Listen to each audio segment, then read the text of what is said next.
Follow us on our social media handles at Oweleketv. Visit our website at www.oweleketv for a thrilling journey.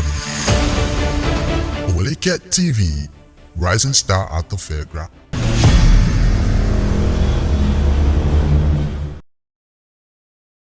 Of course, the constant fall of the naira has affected everything. Attention has been on insecurity, but then people are dying on a daily basis because they don't have food to eat. And one of the things that has affected the prices of commodities in the market is the constant fall of naira and the high rate of dollar. The Central Bank of Nigeria, oh my God, are now coming to tell us that $5 billion is being hoarded by banks. And it's part of the reason why so many things have been happening. Is this the right time to tell us this as Central Bank of Nigeria? Welcome to today's review. This is another wonderful time again for us to review what is happening in the country and globally, of course. My name is Ramsey Enoch, and I have Comrade Samuel Dajuma. I love that name, Samuel Dajuma. If you married the two names together, this one, I will go there. It's good to have you, Comrade Samuel. I don't know.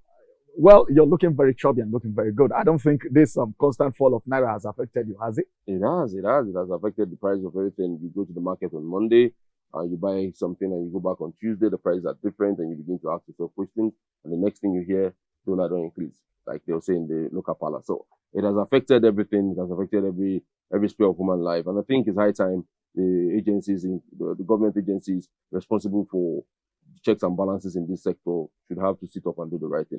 When I saw this, something caught my fancy, and that's the fact that CBN, which is the regulatory body for commercial banks, is now coming out to tell us this: $5 billion.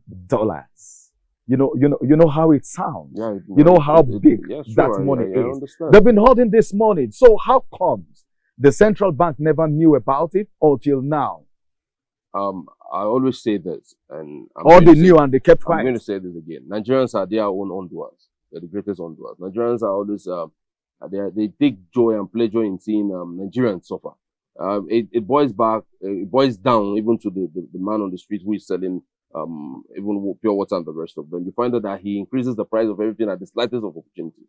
Now, coming back to the CBN issue, CBN, I would have expected them to have gone to seal those banks instead of coming to tell us this the rhetorics of these banks, because they are the regulatory agency, like you said, who are supposed to regulate the day-to-day running of those banks and the rest of it. I remember back then in the days of Senisi, where it was said that if you transfer money to another account and it doesn't drop in a certain number of 24 hours, the bank pays 10,000 naira per day for every day that money delays and the rest of them. It started little, and at the end of the day, it never saw the light of the day. I think the problem, like I said, and I've been saying, Nigerians have a lot of laws.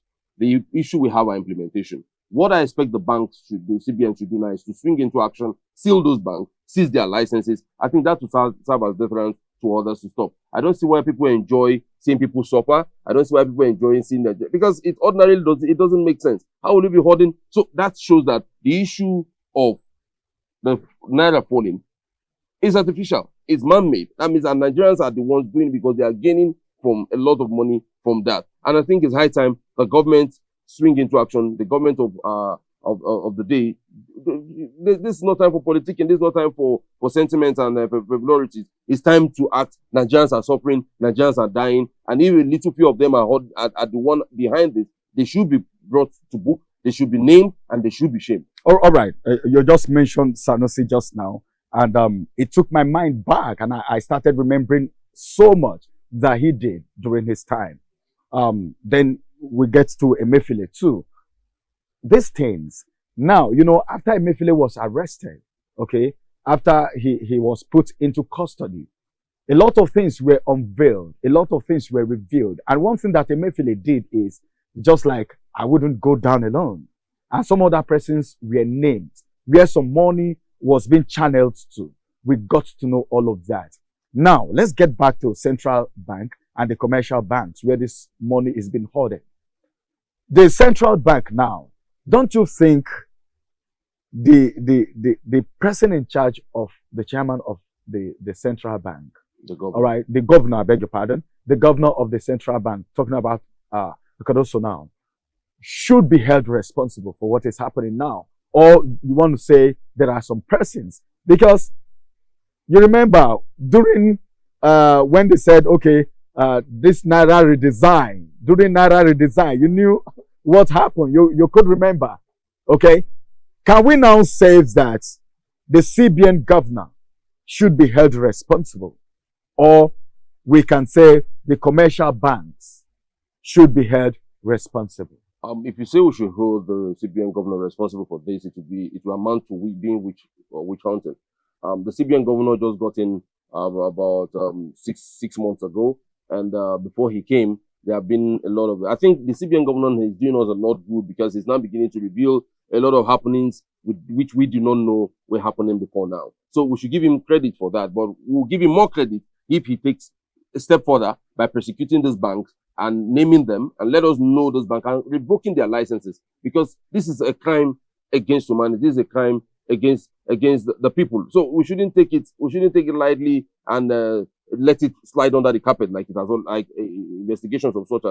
By now the chairmans of those banks and the managing directors of those banks are supposed to be in the EFCC custody now, because this is a crime against, this is a financial crime against the nation. So we shouldn't start going for the CBN governor now. We should give him more, more support. We should give him more support because that's what he needs at this time. He is just coming in. These things have happened. You won't tell me that this money were hoarded between in the last 6 months. No, it has been before he came in, and he has been able to come out to tell us this is what is happening. I think we should give him credit for that. And those banks should be actually not just called to order. Those banks should be persecuted and their license revoked for such a crime. Let me ask you, because you just made a valid point now. I'm almost rounding up. You just made a valid point. You talked about the fact that these people need to be prosecuted. By now, they should be in the EFCC net. But then, these things happen oftentimes. And we see people, these things happen oftentimes. And we see people walk away, go away with it. So what do you think? In this climb, don't you think these people will walk away with this? No. What's your assessment of this government now? No. The APC government, are they capable enough to prosecute these people? I want all Nigerians to understand something now. Before now, in the past 8 years, the former president was not in charge of his government. It's different from what is happening presently today. With the happenings within the past 6 and 7 months of this administration, we will understand that this president is actually in charge of his government and is not taking anything just for granted. He's taking steps by steps. We know, as we speak, one minister in this government is already facing persecution. Investigation is going on, and other people within the agency. Now the issue of the CBN coming out to tell us what is happening. So this government is actually, the president is actually in charge of his government, and I know this will not be swept under the carpet.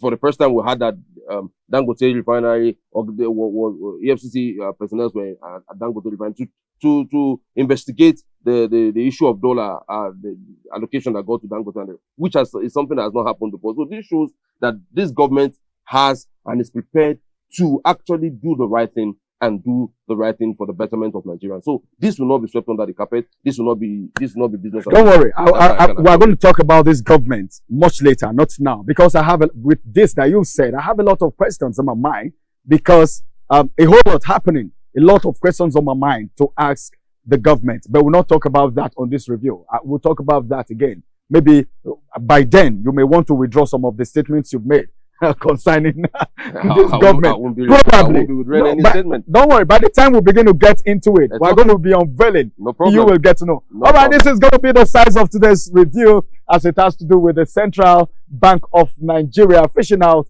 the fact that some banks have already hoarded $5 billion. That's so much. Let's see what's going to come out of it at the end of the day. Will these people be prosecuted, or it will be story as usual? Thank you for coming around, Comrade Samuel. Thank you, my brother. All right. Thank you for keeping the date with us. This is going to be the size. Bye-bye for now, and have a beautiful day. Follow us on our social media handles at Oweleketv. Visit our website at www.oweleketv for a thrilling journey. Oweleketv, rising star at the fairground.